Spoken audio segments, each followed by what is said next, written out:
Сега не е во студио, ама ние на линк, Кате. Второ вклучување утринава. Добро утро, Кате. Добро е, стигната, весела, расположена. Метежот, Кате. Стигнавме. Добро е, се е под контрола. Ајде да чуеме кој ќе ти биде соговорник, што интересно ќе имаме можност да чуеме и видиме во продолжение. Да. Ќе се случува од 27 октомври, шестото издание на меѓународниот филмски фестивал Кина Нова.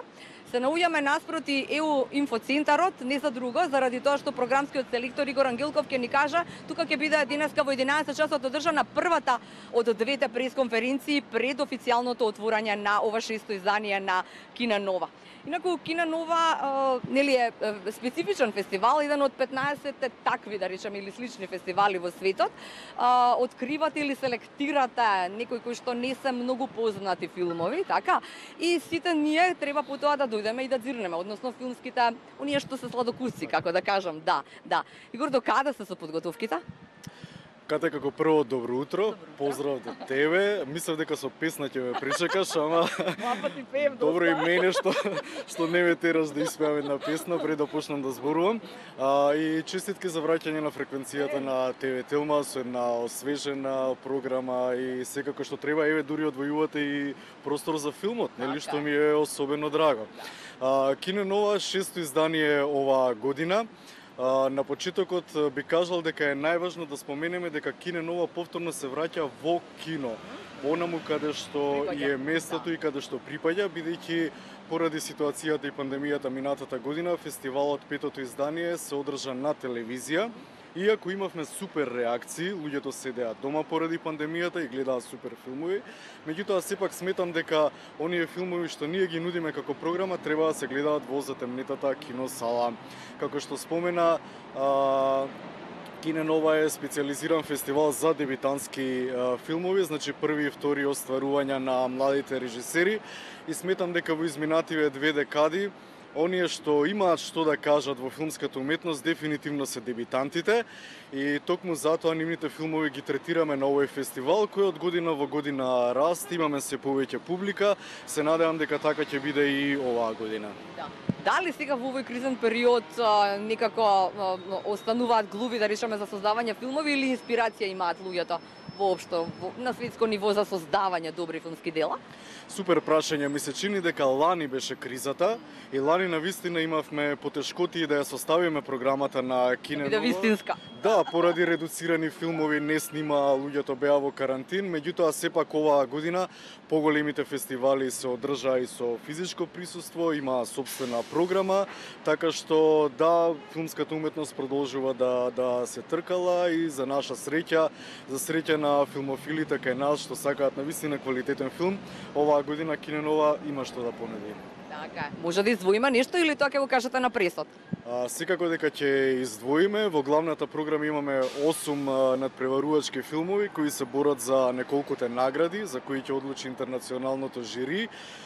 Интересен момент е дека оваа година во главната селекција имаме 2 документарни остварувања. Зошто е тоа така? Затоа што пред 2 години победи документарен филм единствен во селекцијата, а лани знаеме дека Медена земја, Ханиленд го освои светот, нели, беше вау, и затоа и поради традицијата во македонската кинематографија со документарните филмови, оваа година имаме дури 2 документарци во официјалната селекција. Потоа ајде да не ги бројам, нели, сите поред, туку само ќе издвојам дека ако вообичаено другите фестивали кај нас се концентрираат на големите фестивали и да ги донесат тамошните филмови во овдешните киносали, ние сепак одиме и истражуваме условно помалите, но значени фестивали. Па би извел дека Сан Себастијан го имаме минатогодишниот победник оваа година на Кина Нова, а исто така и актуелниот лауреат на фестивалот во Карлови Вари, каде што Дина Дума освои награда, каде што Панкот не е мртов на Владимир Блажевски исто така пред неколку години освои награда, така што ветувам возбудливи кинопроекции. Супер. Ако минатата година беше целото издание на телевизија, пренесено заради, нели, веќе короната, веќе не сакам ни името да го изговорам, се надевам ќе замине што поскоро. Оваа година ќе биде и ваму и таму, или ќе биде хибридно во кино, но потоа и на телевизија. Зошто се одлучивте повторно телевизија? Дали е тоа простор кој што е потребен, да речем и широката публика да ги види сите оние филмови што веројатно никогаш нема да отидат да ги видат како дел од Кина Нова? Се извинувам, јас малку солзам, бидејќи сме на раскрсница. Да, и утро е, велосипед, нели? да. А и со велосипед дојдов, да. Супер ти е констатацијата, значи баш на таа линија и ние размислувавме, имавме одлични реакции за телевизиските прикажувања минатата година. Дел од публиката секако поради почитувањето на корона мерките нема да може да дојде во киносалите, така што решивме главната селекција оние кинематични филмови да ја ставиме во кинотеката на Македонија со отворање идната среда во Кино Милениум. Додека останатата програма во текот на целиот ноември ќе оди на телевизија, се надевам на задоволство на многумина љубители на седмата уметност. Да. Јас нема да се сетам кој е насловот на филмот, ама знам дека се изнаплакав на еден ирански филм со собркајна низга. Се сеќаваш на да. Тоа беше лани. Врска немам, јас не се сеќавам на наслов, знаеш, веќе сме во тие години. Да. Ама одличен беше. Иранскиот беше прекрасен, можеби, не знам, јас барам. Кине Нова има посебен пиетет кон филмографија на иранската кинематографија е една од нив. Се обидуваме секоја година да имаме барем по еден ирански филм во некоја од селекциите, а најчесто во главната програма. Меѓутоа истражуваме и од помалку познатите европски кинематографии, например оваа година ирската кинематографија е во фокус. Еве, кажи ми еден ирски филм што си гледала. Мислиш дека прва нема да ти текне веднаш, нели? Така што ние издвоивме 4 наслови кои навистина се важни во ирската кинематографија. Секогаш ги третираме полската, грчката кинематографија. Оваа година во официјалната селекција имаме еден косовски филм кој еве оваа година косовската кинематографија направи успех, како и ние лани со Ханиленд на Санденс, добија награди.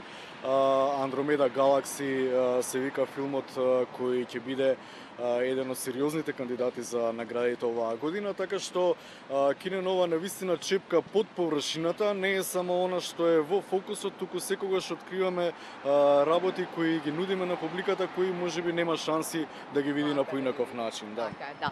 И за крај сега, ти мене ми честита за, нели, на ти заради тоа што бевме колеги на факултет, бевме генерација, да, сме, но и заради една друга причина, долго време го делавме простор заеднички, да речеме на Телма телевизија. Му недостига на Игор Филмополис? Па еве, на некој начин со ова надополнувам, можеби не таков вид на ангажман, но како се вели, никогаш не вели не. Нели? Да. Има официјална покана од нас, телмашите, за враќање на Филмополис на сцената на Телма. Фала, Кате, ова не беше договорено. Да. И сега во очекување на сето ги кажавме деталите, нели? Очекуваме дека ќе биде се во најдобар ред и дека ќе уживаме сите во богатата програма на Кино Нова и ова издание. Благодарам. Секако покана до сите љубители на филмот од 27 до 31 во кинотеката на Македонија, а после во текот на ноември на телевизиските екрани, да ја проследат програмата што им ја нудиме и секако да уживаат во современите модерни приказни кои дебютантите имаат да ни ги дадат и понудат. Фала. Фала и се надевам дека сме задоволни.